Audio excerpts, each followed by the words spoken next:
Paul Herman, the Prince of Motivation and host of Zaka Presents My Journey. We're creating this vulnerable and positive platform we can inspire and motivate from different leaders from our community. Today, our guest is Nancy Douyon, who is a tech executive. Nancy, welcome to the show. Thank you. I appreciate the introduction. No, thank you, and thank you for your vibrations right now. It's already High a frequency. vibrant. You up Mhm. there. The frequencies is real high, so I could only imagine what this conversation is going to look like. Oh yeah, it's gonna be a good one. I'm Yeah, excited. yeah. I'm catching that. I'm catching that. But before we actually get a little bit more into the high vibrations and all the beautiful things that you're doing, just give us a little bit more of an understanding of your cultural background and where did you grow up? Oh, sure, for sure. So I have a really interesting cultural background. I am Haitian American, Haitian, and my parents are both from a countryside in Haiti. My father is a senator's son from that. Haiti has like 13 states, so he's a senator's son from one side. And my mother is from farmland, agriculturists. They found their way on a visitation visa to America, had them a little anchor baby. You know what I'm saying? Shout out And to that. then I actually ended up growing up both in Boston, Massachusetts, and I went to school as well in Haiti. And so I would go back and forth.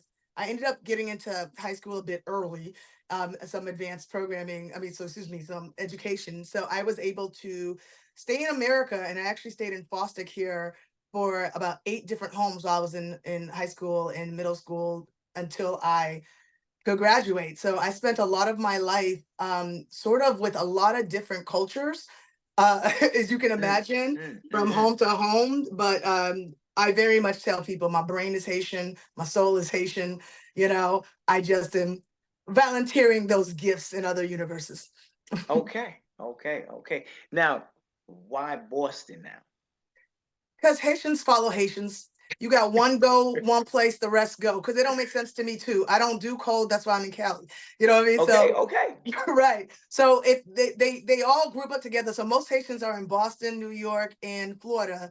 But originally, when Haitians came to America, they were in Chicago. In fact, they say Chicago was founded by a Haitian. So there's a few there as well. But Boston has a huge number of Haitians there. It definitely makes sense. And I would also add that because there's so many Haitians, you don't truly get the full Boston experience. You get a Haitian experience. So I grew up bathing with buckets of water because we didn't do waste. And let me tell you, when I grew up, green was not a thing. So I'll tell you, the front yard in Boston and like inner city Boston, we didn't have no grass in our front yard. We had a garden. My father would step out and there'd be tomatoes in the front yard and he'd just grab a tomato and eat it in front of everybody in the neighborhood. So I had no choice but to be a nerd because there was no hope from there because my father would pull out salt from his pocket, just loose salt, sprinkle it on the tomato and eat it like an apple. And Hey, we look, talking 80s, 90s. This yeah, wasn't cool yeah. back then. All the other kids is looking at you like, is what's going on over here? We just trying to pick you up to go to school, and your father eating tomatoes outside. Not only that, everybody else had their little chips and meals and stuff. I'm going with like white rice and black bean sauce on top of it. But I'm eating it every day, and I'm noticing everybody got a different meal every day. And I'm like, yo, ma, they have this thing called breakfast, which is different from lunch, which is different from dinner. And she's like, do we got brunch money? Do we got money for that? Like, stop complaining. You alive, right? Eat your rice. Come So, on, come on, come you on. know, They work so so hard to get us over here, so some of the yes. principles and practices that they had growing up back home, they want to kind of keep it.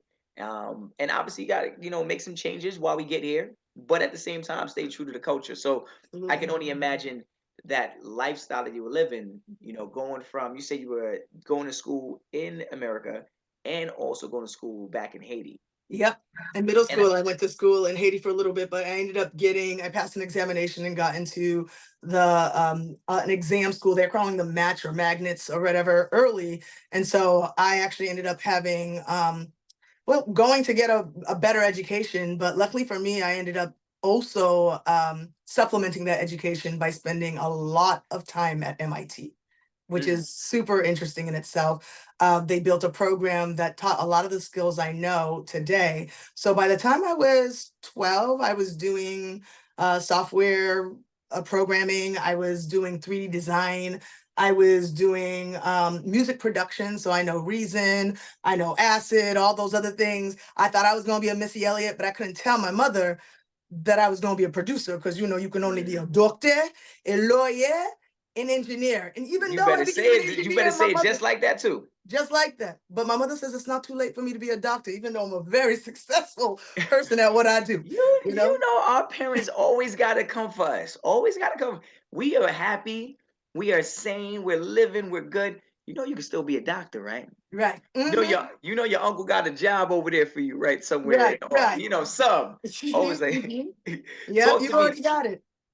When it Mhm. comes down to it, at your childhood, I know you were living in several different places, and like you said, you was it's like a melting pot for you.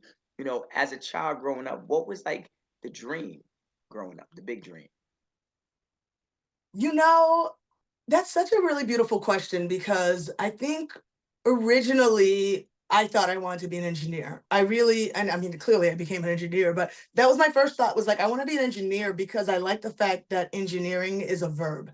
Do you know what I mean? Like you don't have to have an education to become an engineer. I was watching my father, who's middle school educated, have built cars and fix things and build houses and around me constantly, but I was also constantly hearing kind of from him that you a girl, so like if I wanted to take out the trash or if I want to shovel snow, my father's like, nah, that's a man's job. You know what I mean? Yeah, And yeah, I yeah, remember yeah. the first time, and I should tell you, this is where the shift kind of happened. One day I must have been like 9 or something. I asked my mother if I could shovel snow. My father overheard, and he's like, absolutely not. And my mother's like, at least tell her why. And he goes, because she ain't gonna shovel no snow. My daughter ain't no daughter of mine gonna do this, this, and that. And so my mother waited till he left, and she sent me outside, and she's like, go shovel the snow. I go outside, I shovel for a little bit. I probably come back in 15, 20 minutes. And she's like, what do you think? And I said, I hate it. It's cold. My head hurts. My hands hurt. And she's like, and that's why we don't shovel snow. It's not because we can't, it's because we don't want to. Right. And I know that may not sound like a big message, but to me, that made me realize that I can do anything. It's just a choice of what do I want to do.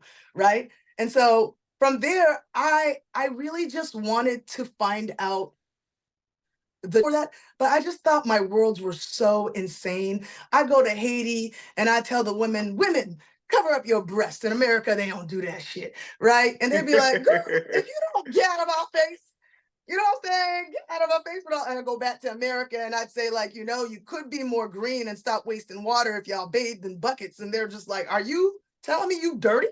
And I'm like, no, I'm telling you I'm clean. They're like, nah, if it doesn't come out the shower, you ain't clean. And so I'm confused by both words. I'm like, none of them seem to consider anybody else's perspective. They're solely focused on whatever Yeah. the culture has taught them.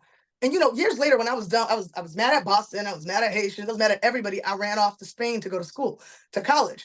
And I was living on my own, and eventually I moved in with a family. And that was the game changer when I moved with the family, because the way these people insulted me. I promise you, it was more for me. It was humorous because the things that they were mad at me about were so culturally different from me that I was just like, this is phenomenal. Like, for example, one day the mother comes up to me and she puts a plate in front of me, like throws it, and she's like, "This is food. You eat it." And I'm like, "Okay, yeah, of course I'm gonna eat this food." And she's like, "No, no, no, because you Americans think this is a game." And I'm like, "I don't understand. You put food in front of me. I'm gonna eat it. I don't. What did I do?" You know? My parents done told She's me I like, had to this eat. is not a toy. And she keeps addressing it. And I'm looking at this thing and I'm like, what is this that you think is a toy to me? And she's like, it's rabbit. In your country, y'all play with the things, you keep them in a cage in your house. In Spain, it's a food. It's like having a chicken for a pet to Yeah, them. yeah, yeah. So Yeah. I'm more impressed by the fact that she sees me as American more than black. So I'm like impressed by this. But everything that she's yelling at me is about my Americanness. You Americans are this, you Americans are that. This is the right way. If I bought dressing from the store, she'd throw it in the trash and say, you should be making dressing from scratch. I'm like, but you didn't have to throw the thing away. If I use the microwave, she throws the food away. And I'm like, what? There's a microwave in the home. And she's like, you need to be cooking. But I'm just heating it up. And she's like, you could do that on the stove. So it all is funny to me, right? But she's so righteous in this mindset of like, this is how it should be. And I felt the same way, like in all these other cultures, this is how it should be. And so I started wondering, like, what is true about all of us? What connects all of us? What is equal? Because I just want to do the right thing, but I don't know what's right because everywhere, right, wrong, good, bad changes. So that became Mm, the mm, world that I chased. You know, mhm, I've mhm. I've now been to almost 100 countries by myself, to my mother's disappointment, because she was not having it. She told me one day, I was sure you were gonna die, for sure. But it's interesting traveling as a woman by yourself, Yes, especially as a yes, woman of color. Because I yes, think a lot of yes. people are like, Nancy, how are you doing this? The world is dangerous. As wild as this sounds, as a person of color, there's a little bit of a protective layer there, because ain't nobody trying to snatch you up because you ain't got no money, as far as they're concerned. You know what I'm saying? They when I Yeah, was in Spain, they thought I was a prostitute until I changed my clothes and then I just became like some kind of fancy local. But the reason they thought I was a prostitute is because a lot of black women there were coming from African countries and doing what they had to do to survive. So what they saw were only black folks as prostitutes. But when I changed my image and started wearing modern fashion, I became, are you the diplomat or something? And I'm yeah, like, yeah, yeah, dang. yeah. And then But when you start talking and you notice that you're educated, then it's like a whole different ball game. well, yeah, it's definitely a ball game that's different. Though I will say to speak Spanish, because I was trying to speak English the whole way, and they're like, "We're not feeding you if you don't ask for it in Spanish." And I'm like, "But I got money, Ooh.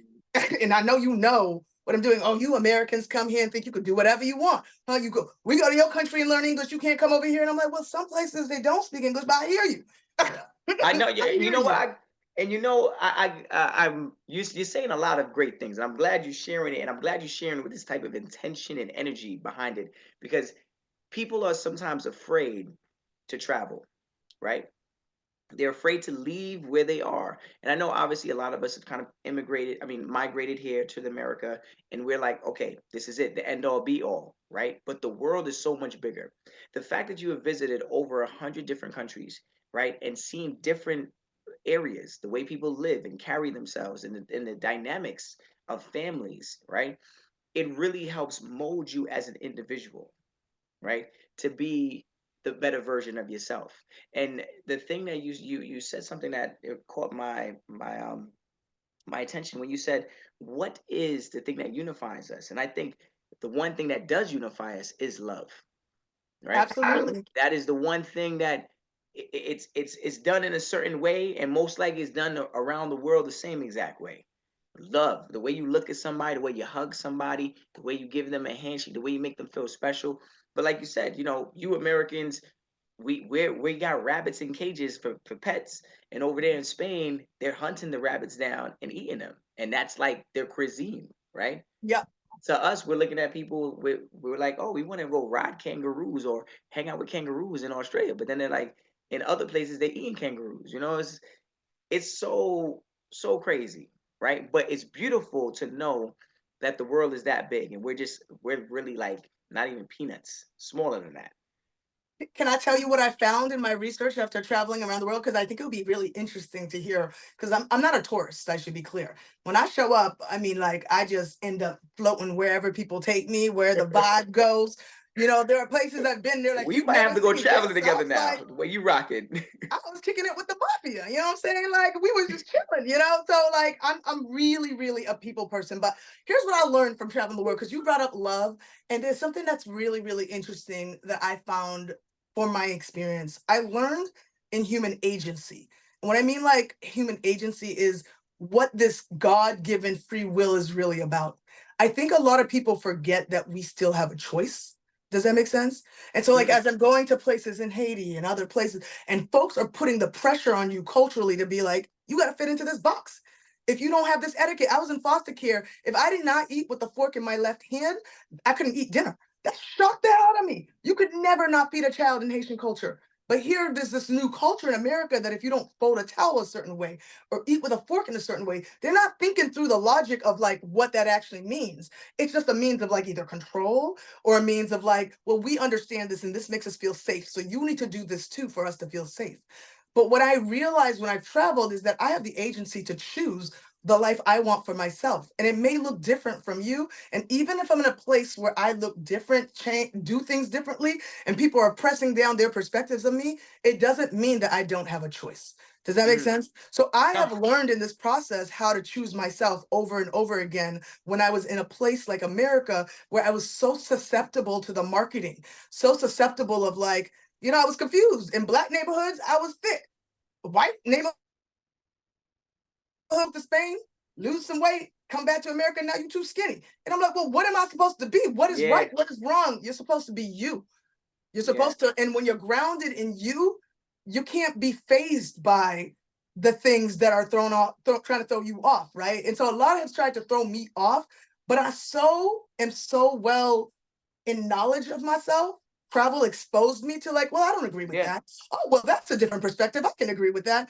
Oh, that I can be curious about that. What do you mean? You know, it evolved my ability to understand that at any point in time, I always have a choice. And I was even telling a friend that this morning when she was like, my ego is getting in the way of me connecting with somebody right now. And I'm like, but the beautiful thing is you can change your mind at any time. At any time. It doesn't matter if you said, you know what? I'm done with this. Done. I'm out. You can change your mind. And I feel like people don't understand that power that they have. And that's Yeah. why I say the power of agency. So I honestly think I was put on this earth to help people think more critically and to help people think about the fact that you always have a choice. So if you are miserable, if you're unhappy, if you're dealing with this and that, you can design your life a different way, which goes into my field a little bit because I am a designer, a tech designer, a product designer, all those things. I've developed things all over the world. But what I've learned from developing products around the world is that you can develop yourself the same way. You can literally design what you want for yourself and where you're going. And I find a lot of people design their own misery. And of course they design their own misery because their company might be misery as well. And Mm, we know mm. misery loves company. So like, You are. what can we do differently? What choices can you make for yourself? Not, well, I got to bring this person along with me or da da da. Like what choices can you make for yourself so you can live a healthy life? And that's Yeah. that's all I want people to get to. Mhm, mhm. Again, Nancy, you like, I just, first and foremost, like, just keep on just dropping, just keep on dropping it because you are dropping some significant stuff, Salt significant Bay. stuff. You're dropping significant stuff. So it kind of pulls me to my next question. Like, so with all this going on in your life, school, family, foster care, trap going between Haiti and America. The family's telling you got to eat the fork, eat with the fork. You're not going to eat at all. Like all this going on. How did your career start? Like, what was the journey from like school to like your first job then? So I got a real early start. So this is gonna sound very strange, but this is a true story. Um, when I was in school growing up in Boston in middle school, the schools did not have, in my opinion, the best educations. Okay, so like I was in public school. I remember I got put in detention for using the word nefarious, and the teacher said that don't bring that Creole here. She didn't even know the word nefarious was an English word. Do you know what I mean? And I got in trouble for it. They even put me in special education because I think my intelligence was just like they just didn't know what to do with it. So they thought I was dumb, if that makes sense. Because there's some things I knew and some things I didn't. But what was happening is my mother believed that the bigger the book, the smarter I would be. I had encyclopedias, okay? So I'm aging myself a little bit. I would read those things. And the Oh, rule come on, in my me mother's too. house was, and the rule in my mother's house is don't ask me no questions unless you check the dictionary first, which is crazy because what she was really trying to do is get me to stop asking her things because I was so annoying, right? But I remember like I learned subtraction the French way from my mother. And then I went to school and they failed me and they said, you didn't show your work the American way. So I go back and tell my mother, like, they're failing me. And of course the Haitians are like, well, why did you fail? They don't care what the excuse is. It's your fault. Okay, why are they making you write 100 times I did not do blah blah blah if you didn't do it, right? And my mother asks me when I say like they told me I didn't do the subtraction. Did you check the dictionary first? I can explain to my mother that the dictionary does not show you how to do American subtraction, but whatever. So it got to a point that I was so aggravated by the confusion of the knowledge that I had in the world around me not lining up that I actually ended up running away from home when I was 11. Um, Mm. I read a book on geographic information systems, which I don't know if any kid should read. It's just basically mapping. Okay. And I made a map over time of my escape route. I packed my little bag up and stuff and I'm out. You know what I'm Oh saying? wow. I followed the map with under the turnstiles in the train station. So they, you know what I'm saying? When they had the little Yeah, situations. right. Come on. Listen, when we were the age, you didn't have to, we didn't pay, right? So we went That's right. You under, go right, walk got on under. that train, got off at downtown, walked up in front of this building, found the address. My map worked perfectly. And this woman opens the door named Brenda, and she was like, little girl, what are you doing here? And I'm like, what's rape? You gotta understand, that was one of the things nobody wanted to tell me what it was. I looked in the dictionary, it meant something about sex. Sex meant to copulate meant to have intercourse, and to have intercourse meant sex. So I'm like, I've learned nothing here, but it seems good here, and it seems bad in the book, but no one's explaining this to me. And she's like, you can't be here.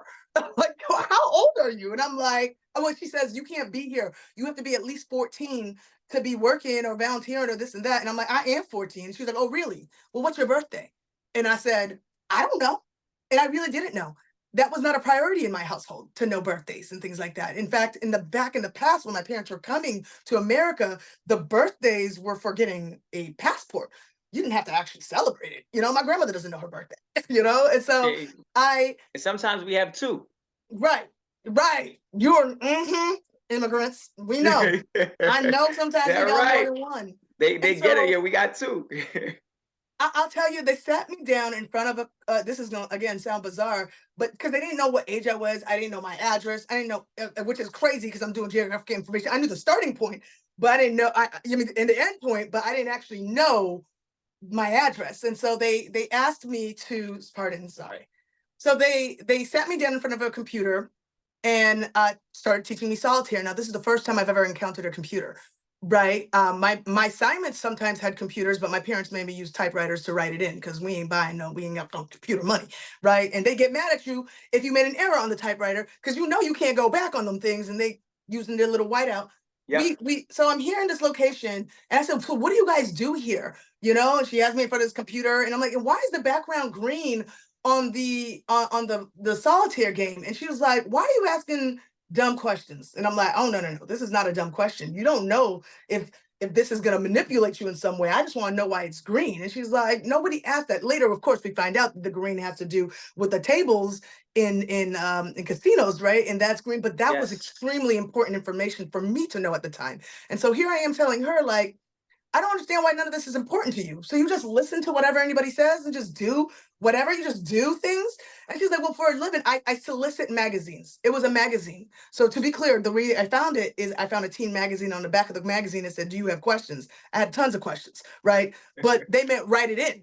You know what I'm saying? That's what the address was for, is to write a letter into the magazine. But I thought they would answer all my questions if I showed up, right? Oh So my. I know that this is what happens with naiveness, poor education, and some advanced knowledge.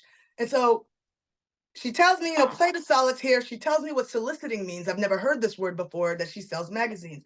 So she comes back an hour later and she's like, so what did you do? And I said, because I think she was calling services on me to come pick me up, because, and I said, I sold 100,000 magazines. And she was like, what? Right now, mind you, I'm 11 years old.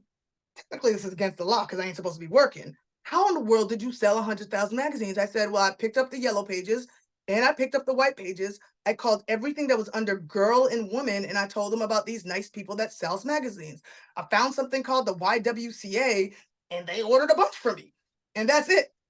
Same time as I'm like talking, and behind my back, my hair in the back of my neck starts to stand up, and I turn around and my mother is there. I have Oh. no clue to this Oh. day how she found me. Have no clue. I You don't know left if I another like map. accidentally made multiple maps. Yep. You know what I'm You went saying? right in your trash.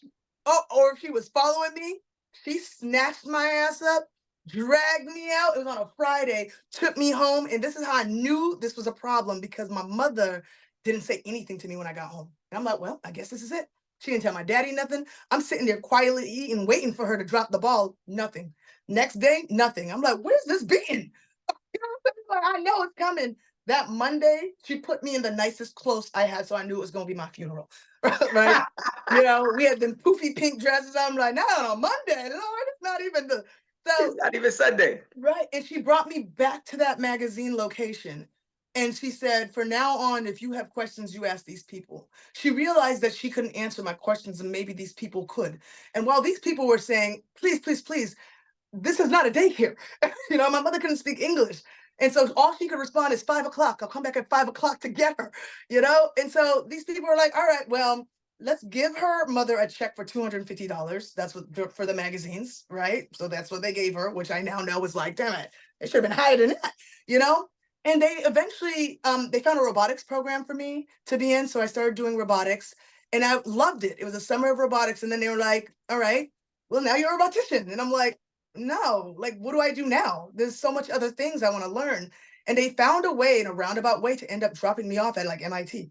It's 12 years old. I was in the Wow. media lab and they were playing with Legos. This man is telling me, who eventually became a dean at MIT, he's telling me that this is an experiment that may change the world and make it a better place. And I'm like, sir, these are toys. Okay, I understand they may be confusing to you because you're an adult, but Legos are toys. A lot of people don't know what Lego Mindstorms is, but back in the day, they used to have Legos to make that they would code with little vehicles. I was part of those first experiments in that lab. I ended up being this person who ended up putting a lot of my input into different design decisions. So imagine here I am 12, 13, 14, spending my life with like all these MIT mentors who believe that I can think as far as I want to and there's no limitations and you can't break anything.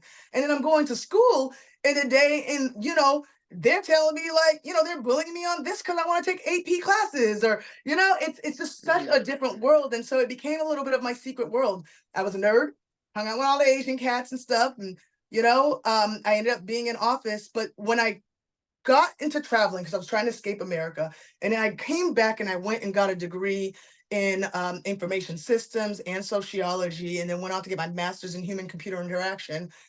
I was making Mm. so much money in scholarships because I had mastered it at that point. Because I went for foster care, I was broke. They tried to tell me I had to leave because you ain't got no money, you can't go to school. And I'm like, but y'all want me here, right? Don't you want me to have an education? Why you keep advertising? They're like, but you still got to pay. you know, you've got to The pay. And so dollar. The I, dollar. I mastered scholarships, and I figured I was just gonna stay in school forever and just make money off of school. I was making $105,000 a year on top of a full ride. So I'm like, I don't need no job. Messed around and found the field human factors engineering and fell in love. It's a field where it finally like it made sense to me that there's this field that helps you understand how people respond to design and how you can mitigate harm by designing things in an interesting way. So, for example, planes that fly themselves, we designed them to operate better than a human being because we're mitigating against human error. So the field was designed to consider things like human error. Like, let's say you're in a library and you want somebody to be quiet. Is there a way to make them be quiet instead of running signs all over the place that says be quiet? Yes, there is.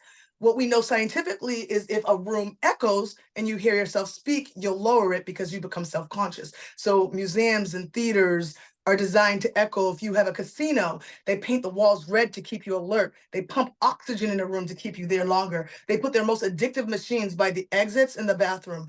They lower the ceilings in some cases on blackjack ceilings because the closer that ceiling is to you, the more intimacy it creates and makes you stay there longer. So when you're in a cheesecake factory and you see all those things in the ceiling, they doing it wrong. You keeping people there longer than they need to be. You know what I'm saying? You have no idea that it's a design element, you know? Mm, And mm, so, mm. sorry, my marketing people keep sending me messages. Sorry, because Nah, nah, you you good, working, you good. you be working. But yeah, so like there's a reason I'm telling this kind of whole full story. I come into this field and I'm learning all this stuff, but I'm also the only Black woman, only Haitian woman there. I'm the only person who's ever lived without electricity, the only person who's lived with like writing on a typewriter and just really old school. I know how to use a candle. You know what I'm saying? Like I could survive.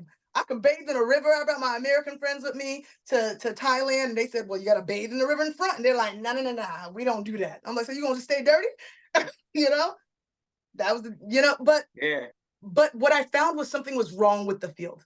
I found that the people who are defining what human factors was westernized societies. So let's go back to those examples I gave you. I just said that if you want somebody to be quiet, you want to create almost like shame within them. But what if you put a Haitian in a room that echoes? Okay? Why would they behave differently? It's because they come from a different culture, That is right? And correct. so here I am in a field studying human factors. I've already told you my journey. I'm trying to figure out what makes us all alike. And I'm realizing that you guys are designing things for westernized culture, not humans. So you guys are missing some aspects. I told the story of when I went to India. I asked a bunch of people if I could wear a sari because I didn't want to culturally appropriate. You know what I'm saying? Everybody said it was cool. I go to the store. I don't believe you need language. Okay, they speak in whatever local language they are. I think if I want something beautiful, I can ask for it. So the guy's showing me material. I'm like, nah, nah, nah, nah, nah. Beyonce. And he don't know who Beyonce is, right? But he's like, is this Beyonce? He's showing me another material. No, no, no, no, no. More Beyonce. He goes in that back, gets me this backdoor sari. We get this thing made in 2 days. I look gorgeous. I'm in the streets. I'm waving around and stuff. And everyone's staring at me because I look hot. Mind you, I'm the only black woman up in these streets, but whatever. True, Everyone's staring true, at true. me. My friend runs up to me and sees me. She's like, oh my God, what are you wearing? And I'm like, whoa, whoa, whoa. I asked a bunch of people. They said it was cool. Turns out I was wearing a wedding dress and I didn't even know it. Why? Because the color's red, which you said casinos in America, they do to keep you in the room longer. In India and in Asian cultures, red signifies something completely different. So, what is true Mm. nurture and what is true nature? Because if it's celebratory in India to wear red and white is their funeral colors, who are odd to say without evaluating what the rest of the world is doing that red impacts humans in this way? In fact, the only color that actually we can really say impacts us is the color yellow. It's actually a difficult color to process, but that's an element that makes us human. And so when I discovered that the field in itself, an entire field had an issue, you can only imagine when I told them I think this is being done wrong, they were like, girl, please. You know what I'm It's been saying? done for years. What are you coming Right. along What are saying you this now? talking about? We know humans. We created this field. You can't just say something wrong with the whole field while you're getting a PhD in it. You know what I'm saying? Like you can't say that. And you won't find people who are going to be able to help you get this PhD because you're talking about something we've never done before. You're talking about the sociology aspect of this. And we are psychology and engineering. And so I went in my own lane. And it was really, really challenging. I watched so many projects that we built for the elderly communities, for all these, I mean, to so many cultures fail as I was an engineer and at some of the biggest companies in the world. I've worked for Intel, Cisco, Google, IBM, Yeah, you Facebook, name it. Uber. Yeah. Facebook, I was their responsible innovation advisor, which technically I'm still on the books for, but they had to lay off the team. But that's not a here or there. You know what I'm saying? We're gonna find some other projects to work on. But yeah, eventually you fast forward and I'm kind of like this ethical voice in all these companies. There's never been a company I've ever worked with that hasn't done something wrong. I want to be clear about that. And I've worked with everybody. I'm not just tech. A lot of people associate me with that, but I work with Louis Vuitton, Moet Hennessy. I work with IKEA. I mean, like, I'm a product person. I'm a human person and trying to understand how humans interact or behave when certain things are designed around them. And so as I started calling out some issues, I realized nobody was listening to me. And so I had to do some drastic things. And there was a few drastic things I can tell you about. I mean, I've always done drastic things in my career, but I remember, for example, Google Fi. Have you ever heard of Google Fi? It's Google Google's Fi. No, telecommunications network. no, no, Um, no, no. there's so much I could teach on this, but it's basically, what Cricket and Republic is? Yeah, They are using towers from like T-Mobile and Spirit. Google found a way to access those towers, but they found a way to access multiple different companies. So usually when an MVNO works, if I want to create Nancy Mobile, I can create Nancy Mobile by just going to T-Mobile and saying, "Yo, I don't want your label. I just want access to your towers." They charge it to me for a discount, and I go off and build my services. It's just like you go to a store and there's Head and Shoulders, and then there's CVS Head and Shoulders. They might yeah. be the exact same product, but Head and Shoulders is selling the product less to CVS because they're really charging you for the brand label. So I'm learning all this stuff. It's like crazy stuff. And Google Fi is building a phone network that will work globally all over the world. And I'm the first designer of this product Mm. and we got to get it out the door in 1 year. I've never done anything in telecommunications in my life. And they're just like, half hour. This is what you do. This is Google. You'll figure it out. You know what I'm saying? You got this, but you got 1 year to do it. I'm putting all these design elements and all, like that's what my job is. And they're telling me, yo, Nancy, our engineers need to work on just the basics. So I know you're supposed to be making these differentiators, but we got to get this out in a year. So what do? I take the product when it's in its infancy and not doing too well, drop calls and everything. And I went to Africa. I went to Nigeria. I went to Ghana. I went to Ethiopia. I came back to America and there were some design elements that I was going to try to prove. So I was giving them free research. This is on my dime. And people are whispering around the office, Nancy. No, not Nancy. They're whispering around. Somebody went to Ethiopia and ran up a bill. I'm like, what? who would do a thing like that? How much was the bill? Mind you, You're it's like you. $1,500. I'm like, somebody ran up a bill. I'm impressed because I'm the only Black person on the team, and no one is thinking I'm the Black one that went to Ethiopia. So I mean, progress. I'll take it. You know what I'm saying? I will take it. And so I get called into the office, so to speak. They sit me down. They say, Nancy, did you look at your bill? And I'm like, I just want to explain why I decided to do this research, this and that. And they're like, Nancy, did you look at the bill? And I'm like, and this is the research that came out of this. These dynamics are really interesting. If we're going to really be a global product, Nancy, did you look at the bill? I'm like, I couldn't look at the bill because you guys have this whole thing where the bill doesn't show up until like you don't get the information until 3 days later. I looked at the bill, $27,000. Why? Because in the country of Ethiopia, if you touch their towers, right, they charge you $19,000 per gig if you haven't talked to them about what you're about to do, and $500 per minute. I was calling Haiti from Ethiopia. You know what I'm saying? I'm tested, right? So this is 1 day of activities. I had a $27,000 bill, and they say to me, "What do you have to say for yourself?" Now I know most people would say, "Well, Fire girl, me. pack your shit, pack your shit I'm up, out. let's go, we out." What I said to them, and this is a very, very important thing for how I keep succeeding, is I said, wow, I just saved y'all $1 billion. And they're like, what? I said, think about this. Like, if we launch this, because we got launched in a few weeks now, right? You don't think people are going to Africa? You don't think people are going to all these countries? Because we're not taking into account how governments operate with their telecommunications networks, we could potentially have lost way more. You lucky I went there for a day. What if I had been there for a week? What if many people have been there for a week? That means your job is gone. That means this product is gone. All these things are ruined. So that $27,000, yeah, it sounds pretty bad, but you want to know what sounds worse? Not having a job. You know what sounds worse? You know what I'm saying? This entire business shutting down and causing chaos in different places because people are mad at Google because Google didn't think about like the cost of these things because they advertise at $10 per gig, but the little asterisk says, well, depends, you know, in some places not. Not in So Ethiopia. let me tell you something. That changed the trajectory of my entire career. I ended up getting awarded the Platinum Business Award at Google. They said that the work that I had done shifted the culture of how they design globally, right? And from there, I knew I had something.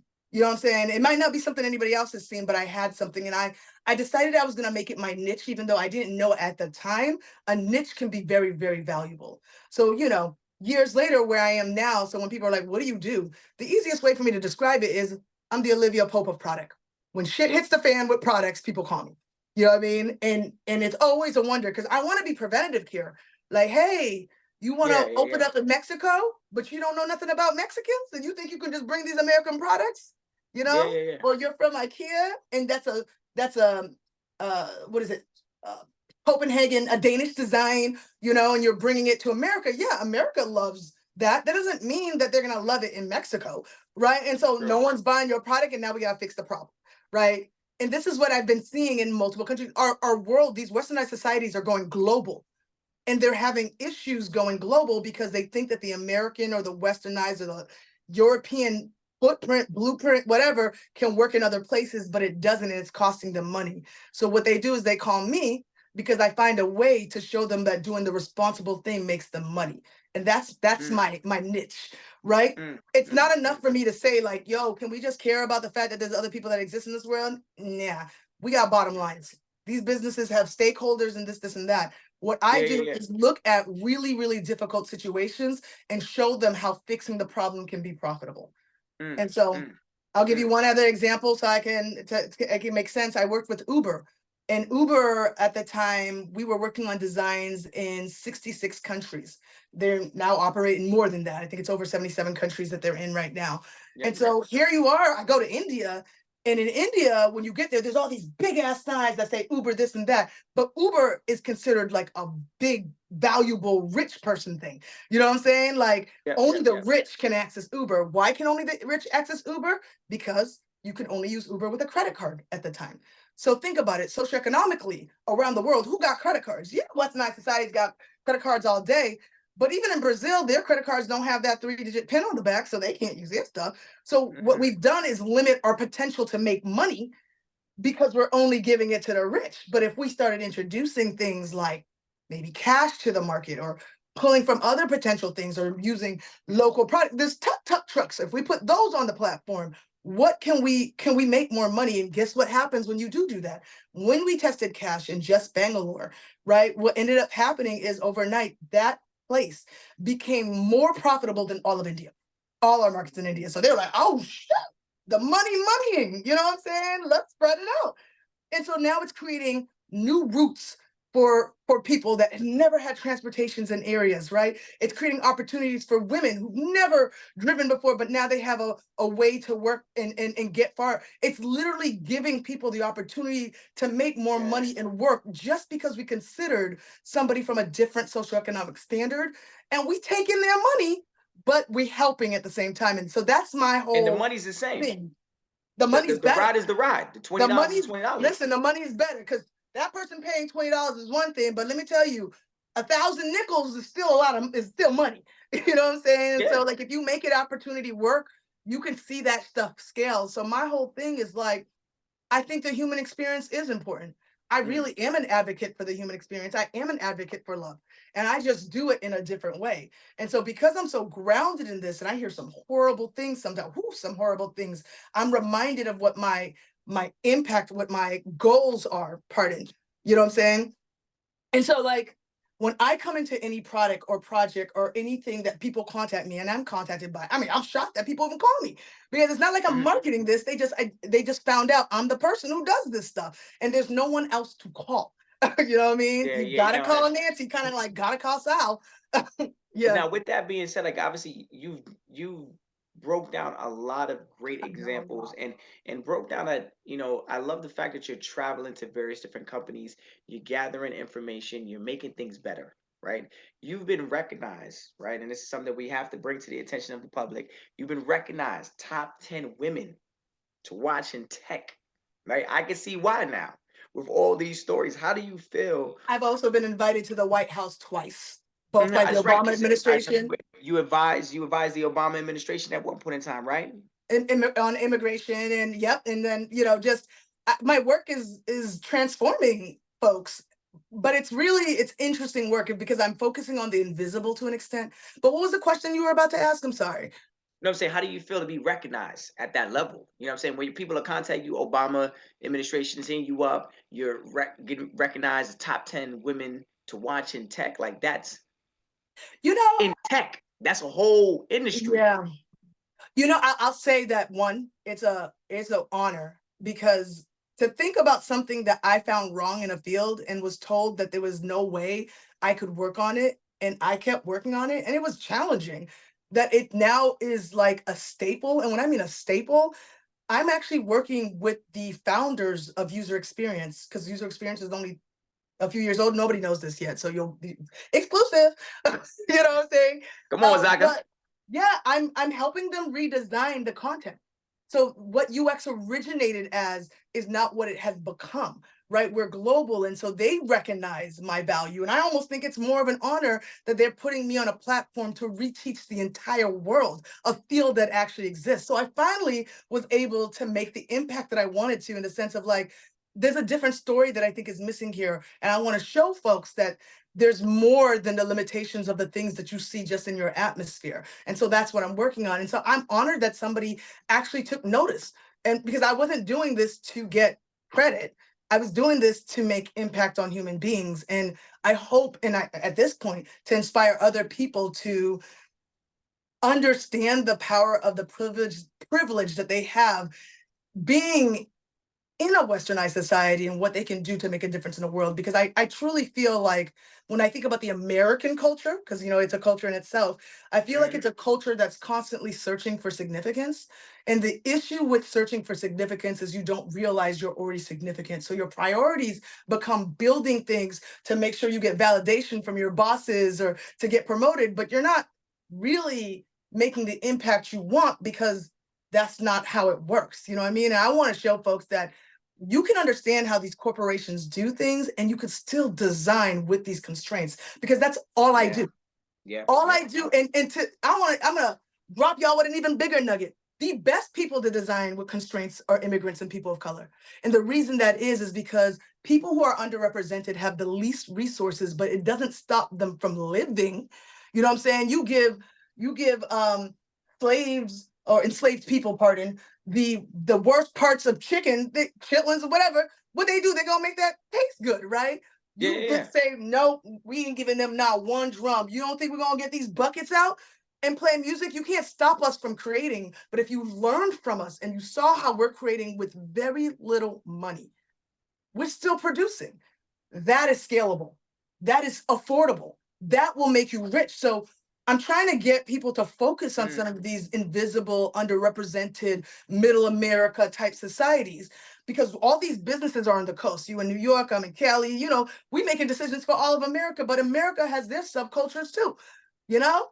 And so Yeah. like it's interesting that I believe the thing that's going to give everyone more opportunity is understanding what the immigrants need and the underrepresented. And I'll give it, I'm just going to tell you one more story that's related to Uber and immigrants, because I think this will amuse you.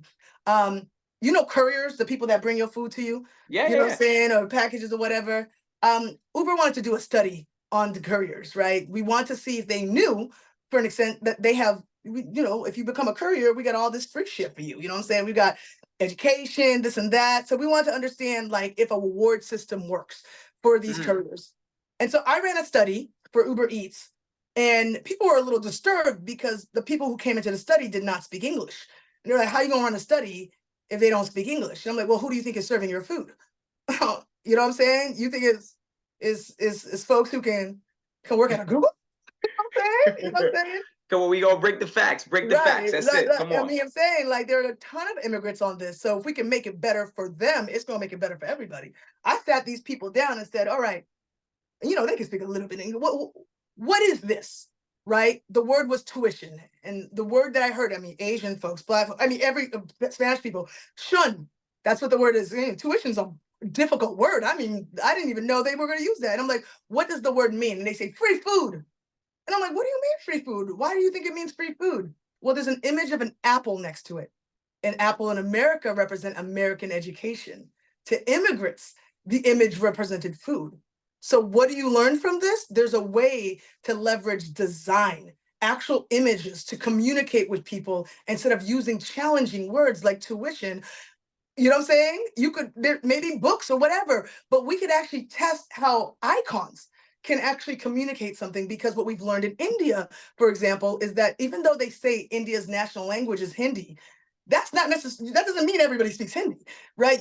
Everybody Yeah. has a million different languages and stuff. So here's an opportunity where we're helping these immigrants here by using images to make their jobs easier. But those images could also help the entire world, because what we're noticing in India is they prefer the platform in English over in Hindi, which we built it in, because there's some words you just cannot translate into another language. The word swipe, that's an English word.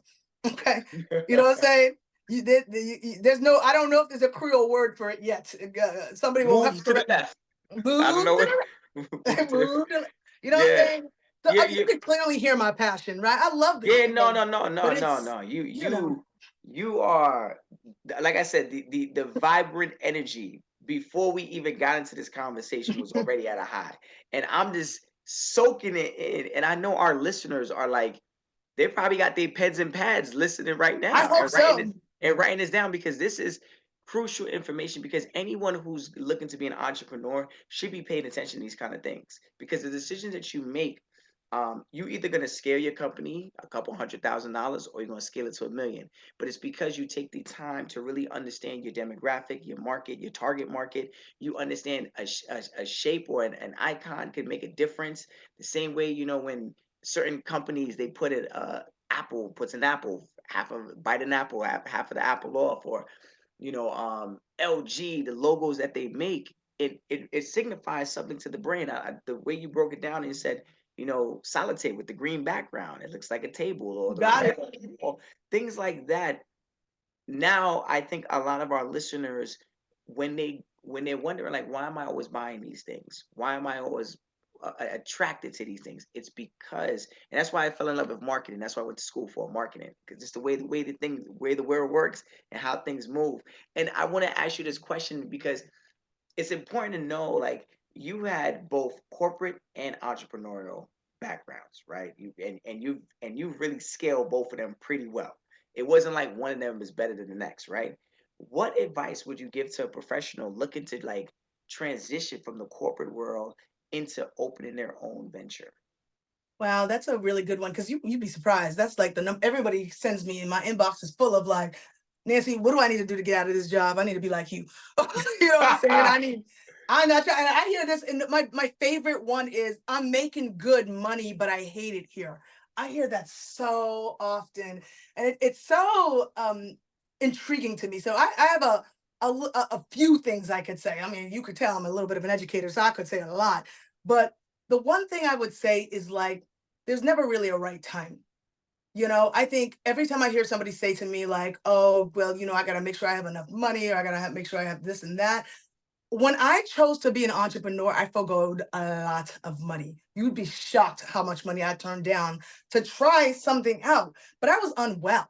You know what I'm saying? A lot of what I'm hearing from people is like, you know, I am miserable here. I didn't feel good, and it was because I knew all these like secrets to an extent of bad things that were going on, and I at that time, my early days, I couldn't save everybody. You know what I mean? Like I might hear something that's really really damaging information for how we might be impacting a group of people, but then when I say it to somebody and they say, well, Nancy, if it's not making dollars, it's not making sense. I'm like, but these are people and we have the knowledge. You're going to tell me if I can't make ethics make money, that you're not going to solve this problem? And I just had a hard time with that. And so, I went through a layoff. I went through, while I was on medical leave, I went through a layoff and I said, you know what? I need a break. I need a Mm, break. I need to sit here and just like figure out what I need to do. Some of the advice I'm going to say is going to sound a little wonky, but it's true. One, take your medical leave. I'm going to tell you something. All right. We have short term disability, and short term disability covers mental safety. You can go to your mm, therapist and have them write you a letter and take a break. When I first took a break, it was before a layoff or and losing job or this and that. And I did nothing wrong for this, right? I mean, this is just business as usual. But the first time I took a break, they found a cancer scare in me at Google. I didn't realize that you go to their doctors that they were going to look for cancer. I'm like, what the? This is a perk. They pay you $1,000 to see their doctors at the time, right? And I was like, oh, this is bomb. I'm going to be healthy every year. And they're like, we think you should do an ultrasound. And I'm like, I've had a doctor do this. This must be some white people stuff. You know what I'm saying? They don't do this back in the hood. This is some extra stuff. Come to find out that they found cysts and nodules in my thyroid, and they told me I had to get off the campus and take medical leave. And I'm like, pass. If I'm gonna die, I'm gonna die here working. And they're like, oh, always the black ones.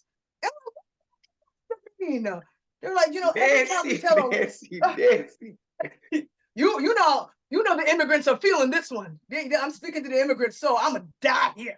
Okay, This is I it. I worked. done I don't know came this nothing else. far. I'ma die here. Right. And so apparently that's a liability for them. So they threatened to take my laptop away if I didn't get off the campus. So I had to go. You know what I'm saying? Because I still want to peek in the work. I won't work, but it was one of those things. I went to a doctor to talk to them about the fact that these people are telling me all these white folks are taking short-term disability to work on their health, but they are finding that immigrants do not do that. That immigrants are just like, please, we're just gonna keep working, and that they have to force you out. They literally have to force you out to take care of your well-being and your health, right? And Google was like shocked because they're trying to tell me like, we do 6 months paid leave and you still want to be here? People rejoice about this stuff. Like, you don't have to work. You can sit home and just get better. And I'm like, nah.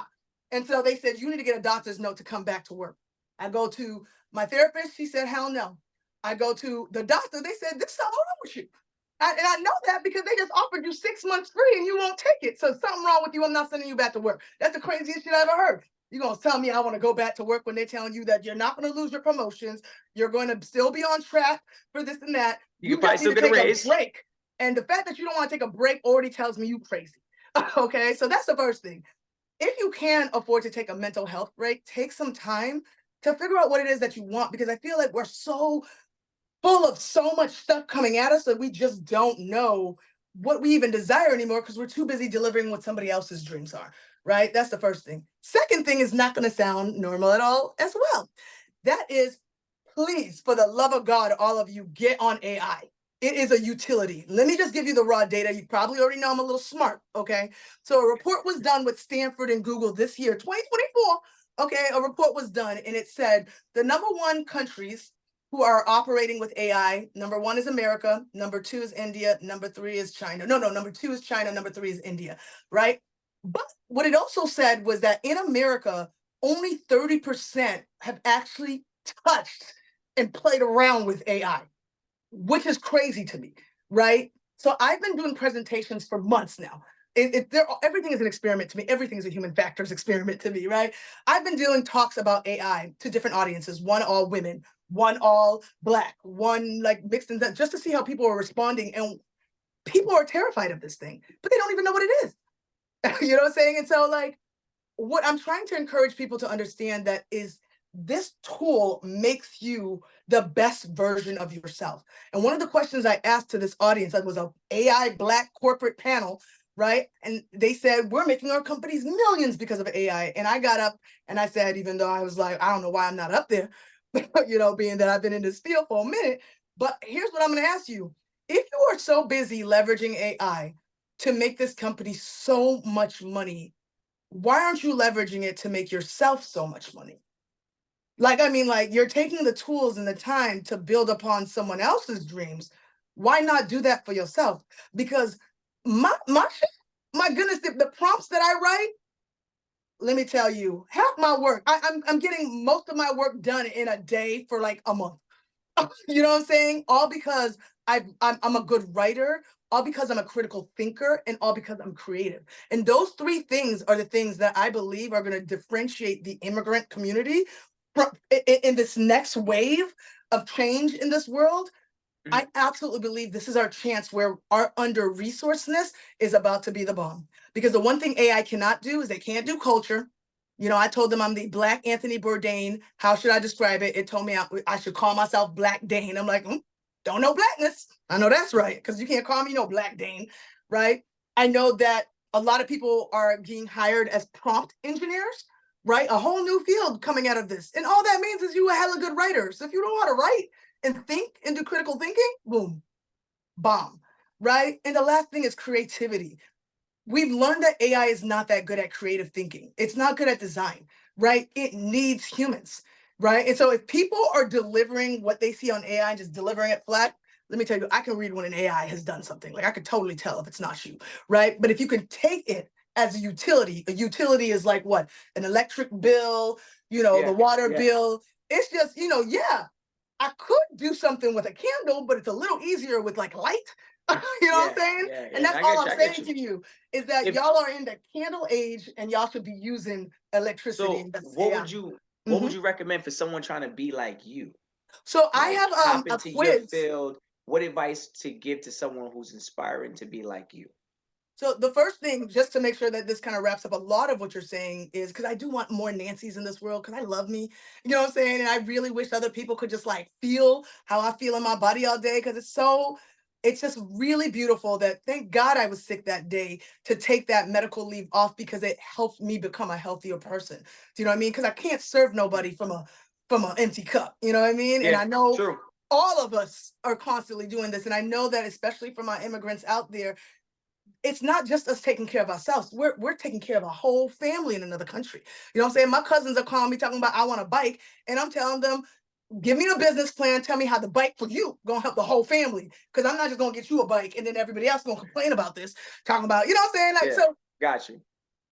I told my mother a long time ago that I kind of wish that she sacrificed us a little bit, like made us ketchup sandwiches if she had to, just to get an education so she could be better, because her being better would improve it for everybody. And that's the lifestyle I deal with my family with, even though I'm doing very well and I'm comfortable telling you I'm in the millions, baby. Okay. You know what I'm saying? It's because of me taking the time to work on myself Mm, and figure out how to be the best version of myself that I could now give from that overflow to other people.